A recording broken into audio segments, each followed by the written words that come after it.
మేడ్చల్ మల్కాజ్గిరి జిల్లాలోని కుత్బుల్లాపూర్లో దోపిడీ దొంగలు బీభత్సం సృష్టించారు. కిరాణా కొట్టు మూసేసి ఇంటికి వెళ్తున్న ఓ వ్యక్తిని తుపాకీతో బెదిరించారు దుండగులు. షాపు ఓనర్ సాయిబాబా దగ్గర ఉన్న 5 లక్షల రూపాయల బ్యాగ్ను లాక్కెళ్లారు. ఈ ఘటన పేట్ బషీరాబాద్ పోలీస్ స్టేషన్ పరిధిలో కోంపల్లిలో జరిగింది.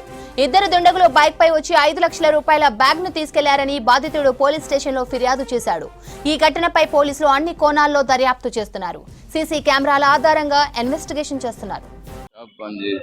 షటర్ కింద దించుదామనేసరికి గన్ను తీసుకొని వచ్చి బెదిరించి బ్యాగ్ లాక్కపోయారు.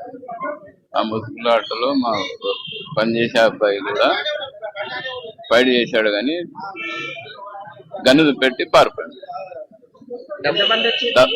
ఇద్దరు సార్. ఇంతకుముందు ఎక్కడ చూడలేదు. 5 లక్షలు. ఒక 2 వర్డ్స్ మాట్లాడి తెలుగు మాట్లాడు. తెలుగు అది ఏందో అనేది అర్థం కాలేదు.